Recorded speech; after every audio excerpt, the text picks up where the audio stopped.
के इस बदलते भारत में विज्ञान का प्रचार प्रसार जोर शोर से देखने को मिल रहा है। इस बीच कई संस्थान द्वारा अब संस्कृत को भी बढ़ावा देने का काम किया जा रहा है। इसी फेरिस्ट में संस्कृत को बढ़ावा देने के मकसद से श्री हनुमान संस्कृत महाविद्यालय का वार्षिकोत्सव कार्यक्रम राजौरी गार्डन में किया गया। वैदिक मंगलाचरण के साथ कार्यक्रम का शुभारंभ हुआ, जिसके बाद नेपाली लोक नृत्य, मणिपुरी नृत्य, संवत्सर गीतिका, योग एवं काव्यावली सरीखे कई प्रस्तुतियां पेश की गई, जिसने सभागार में बैठे लोगों को मंत्रमुग्ध कर दिया। इस अवसर पर अध्यक्ष के रूप में कुलदीप कुमार अग्रवाल तथा मुख्य वक्ता के रूप में विश्व हिंदू परिषद के संयुक्त महामंत्री अजय पारिक उपस्थित थे। इस मौके पर अजय पारिक ने अपने उद्बोधन में हिंदू संस्कृति पर प्रकाश डालते हुए कहा कि विश्व की श्रेष्ठतम संस्कृतियों में से एक हिंदू संस्कृति है तथा विश्व की सभी भाषाओं की जननी संस्कृत भाषा है। उन्होंने कहा कि संस्कृत भाषा कंप्यूटर के लिए सर्वोपयोगी है। इस अवसर पर दिल्ली के 8 समाज सेवियों एवं संस्कृत विद्वानों को संस्कृत सेवा सम्मान से सम्मानित किया गया। कार्यक्रम में उपस्थित अतिथियों ने भी श्री हनुमान संस्कृत महाविद्यालय के चहुमुखी विकास की कामना की, साथ ही विद्यालय के छात्रों के उज्जवल भविष्य की कामना की। कार्यक्रम के दौरान प्रतिवर्ष की भांति इस वर्ष भी विद्यालय द्वारा पावन पर्व प्रबोधिनी नामक पत्रिका का लोकार्पण किया गया। इस वर्ष विद्यालय द्वारा एक नए कैलेंडर का भी प्रकाशन किया गया। मेरा नाम गीता आहूजा है। सचिव के पद पर कार्यरत हूँ दधीची देहदान समिति में। दधीची देहदान समिति पिछले 25 वर्षों से समाज में देहदान, अंगदान और नेत्रदान की जागरूकता के लिए काम कर रही है। अभी पिछले ही सितंबर में हमने 25 वर्ष कंप्लीट किए हैं और नेशनल लेवल पर हमने 2 डेज़ का कॉन्क्लेव भी रखा था, जिसमें ऑल ओवर इंडिया से सिमिलर ऑर्गेनाइजेशंस जो इस कॉज के लिए काम कर रही हैं वो लोग आई थी। तो काफ़ी डे लॉन्ग डिस्कशंस हुए।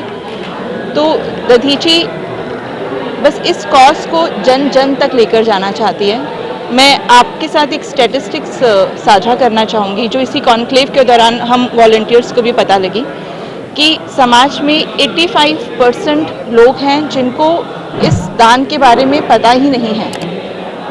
और फिर आगे ये मैं उस ऑर्गेनाइजेशन का नाम भी कोट करती हूँ, सी वोटर ऑर्गेनाइजेशन है, यशवंत देशमुख है उनके फाउंडर। तो और इन 85% लोगों को अगर सही समय पर सही तरीके से जानकारी दी जाए तो उसमें से 90% लोग जो है इस दान के इच्छुक होते हैं। तो ये एक बहुत बड़ी एक नंबर है जो हमारे लिए आया और हमारे लिए भी एक मतलब इसको हम एक चैलेंज की तरह से लेते हैं कि लोगों में बस हम अवेयरनेस फैलाएं। तो आज हमारा जो यहाँ पर कैंप लगा है, लोगों में बस हम जागरूकता का काम कर रहे हैं कि बस आप जानें, क्योंकि जब हमें चाहिए होती है ना कोई चीज़ तो हम लाइन में खड़े होते हैं, लेकिन जब हमें ईश्वर वो मौका देता है देने का तो हम पीछे क्यों हटते हैं। वेतन में और उसमें भी 95% वेतन आधे अध्यापकों के उसमें रहता है और शेष जितना भी है वो सभी कार्य समिति जो है बच्चों के रहन सहन खाने पीने की व्यवस्था सारी जो अपनी ये समिति है उसके माध्यम से ये होता है। को देखते हुए वहाँ के जैसे मणिपुर का नृत्य है, नेपाली नृत्य को समाहित किया गया। इसी प्रकार से जो संस्कृत से जुड़े हुए वैदिक मंगलाचार, लौकिक मंगलाचार और बहुत ही अच्छी जो आज के वर्तमान समय में एक बिंदु है सबकी चर्चा का, वो है राम मंदिर। उस पर एक विद्यार्थियों के द्वारा स्वरचित काव्यावली ऐसी करके अभी आपको देखने को मिलेगी, जिसको वास्तव में देखकर आप सभी रोमांचित होंगे। मैं अपना परिचय दे दूं पहले। मैं लक्ष्मी नारायण भाला संघ का प्रचारक हूं पिछले 55 वर्षों से।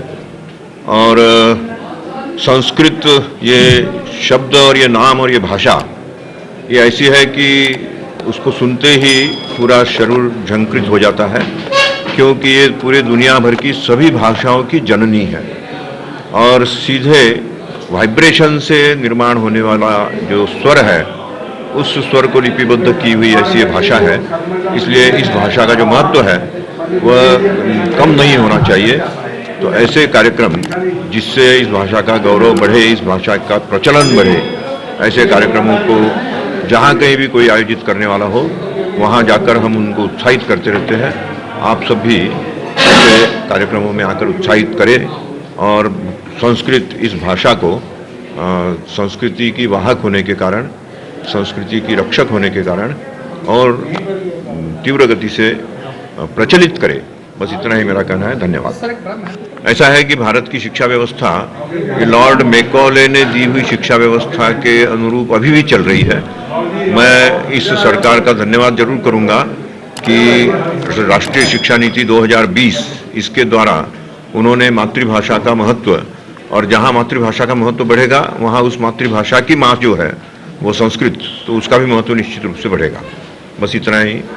और इसलिए जहाँ जहाँ भी संस्कृत के बारे में भ्रम हो या उसकी उपेक्षा हो रही हो, उस उपेक्षा को बंद करना बहुत जरूरी है, उसके प्रति जागरूक होना जरूरी है।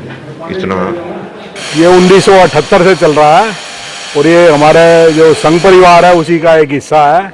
और इसमें जो है ना, प्रथमा से छठी कक्षा जो होती है उससे हमारे विद्यार्थी आते हैं, वहीं हमारे गुरुकुल में रहते हैं, वहीं खाते हैं, वहीं पीते हैं, वहीं सारी व्यवस्था है पढ़ाई की। और हम शास्त्री तक, आचार्य तक की महाविद्यालय है, शास्त्री और आचार्य तक की पढ़ाई करवाते हैं। ये बच्चे कौन से होते हैं, कहाँ से आते हैं, उनको किस प्रकार? ये करीब पूरे देश भर से 14 प्रदेशों के बच्चे हैं और साथ में नेपाल देश के भी बच्चे यहाँ पर हैं। किन किन प्रकार की शिक्षाएं को दी जाती है? यहाँ पर सभी वेदों की पाठ की व्यवस्था है, ज्योतिष की व्यवस्था है, कर्मकांड की व्यवस्था है, जो हमारे संस्कृत के शिक्षा में आते हैं और जो हमारी हिंदू संस्कृति के बीच में आते हैं।